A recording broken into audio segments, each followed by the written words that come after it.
Assalamualaikum warahmatullahi wabarakatuh.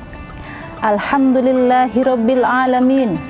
Nahmaduhu wa nasta'inuhu wa nastaghfiruhu wa na'udzubillahi min sururin anfusina wa min sayyiati a'malina. May yahdihillahu fala mudhillalah wa may yudhlilhu fala hadiyalah. Allahumma salli wa sallim ala sayyidina Muhammadin wa ala alihi wa sahbihi ajmain. Amma ba'du. First of all, let's to thank to Allah subhanahu wa ta'ala, which has given blessing to us. Our salawat and salam are always delivered on our Prophet Muhammad sallallahu alaihi wasallam. Allahumma salli wa sallim alaihi, which has brought us from the darkness to the brighter, from the stupidity to the cleverness. Alhamdulillah, pada kesempatan hari ini saya akan menyampaikan sedikit tausiah atau ceramah atau kuliah 7 menit yang kita tahu, yang bertemakan pahala bulan Ramadan dan amalan yang dapat dilakukan untuk mendapatkan pahala tersebut.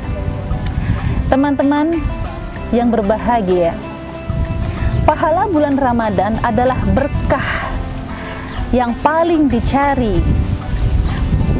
saat bulan suci ini. Pahala bulan Ramadan ini memiliki keistimewaan yang kita tahu, di mana di bulan puasa ini banyak pahala yang kita dapat. Apa saja pahala tersebut? Pahala bulan Ramadan bisa didapatkan dari amalan seperti yang kita tahu, yakni sedekah, membaca Al-Quran, berzakat, qiyamul lail. Qiyamul lail itu seperti sholat tarawih, sholat tahajud, sholat witir. Nah, itu dia amalan-amalan dapat kita dapatkan selama di bulan puasa tersebut. Ada sebuah hadis dikatakan, man qoma ramadana imanan wa ihtisaban ghufirallahu ma taqaddama min dzambih, yang artinya barang siapa yang mendirikan salat di bulan Ramadan dan mengharapkan ampunan, maka Allah akan mengampuni dosanya di masa yang lalu. Hadis riwayat muttafaq alaih. Pahala puasa Ramadan akan lebih berlipat karena bulan Ramadan adalah bulan yang paling mulia.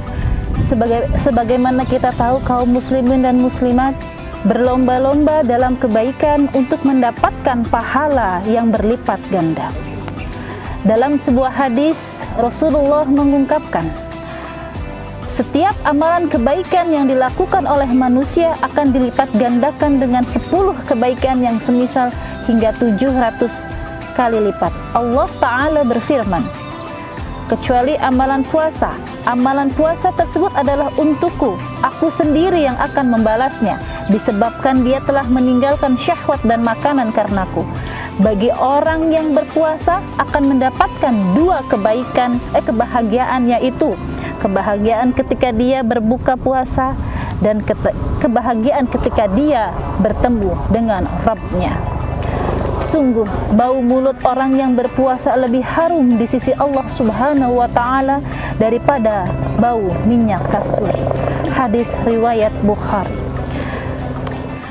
Kaum muslimin muslimat yang dirahmati oleh Allah subhanahu wa ta'ala, makna dari hadis tersebut adalah Rasulullah Shallallahu alaihi wasallam mengatakan bahwa setiap amalan kebaikan manusia akan dilipat gandakan pahalanya sebanyak 10 kali lipat, bahkan hingga 700 kali lipat. Namun, hal ini berbeda dengan amalan puasa. Pahala dalam puasa tidak dilipat gandakan dengan cara tersebut, melainkan pahala orang yang berpuasa akan dilipat gandakan menjadi tak terhingga oleh Allah subhanahu wa ta'ala. Hal ini karena dalam berpuasa manusia berusaha meninggalkan segala syahwat karena Allah. Allah juga memuliakan orang-orang yang berpuasa, sehingga diibaratkan bau mulut orang yang berpuasa itu lebih harum dari bau minyak kasturi. Kaum muslimin muslimat yang dirahmati Allah Subhanahu wa taala. Puasa Ramadan juga merupakan puasa yang diwajibkan Allah Subhanahu wa taala. Maka dari itu, siapa saja yang menjalankan puasa Ramadan akan mendapatkan pahala yang berlipat ganda atau berlimpah. Sebagaimana kita tahu pada bulan puasa, umat muslim dianjurkan untuk melakukan ibadah sholat malam atau yang biasa disebut dengan sholat tarawih, yang sebagaimana saya sudah katakan di awal tadi, Qiyamul Lail itu tidak hanya tarawih, bisa saja tahajud, witir, dan juga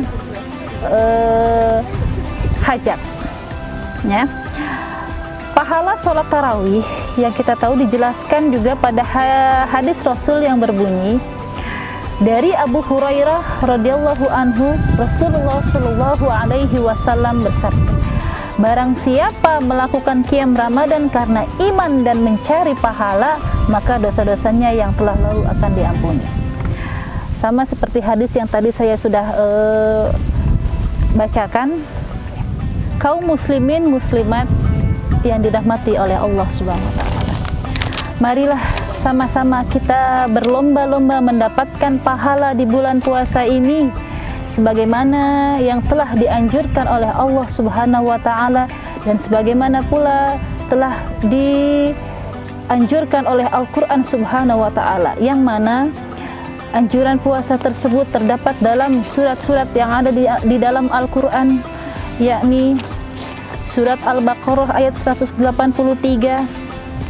yang berbunyi, ya ayyuhalladzina amanu kutiba alaikumusyiyamu kama kutiba alal ladzina min qablikum la'allakum tattaqun.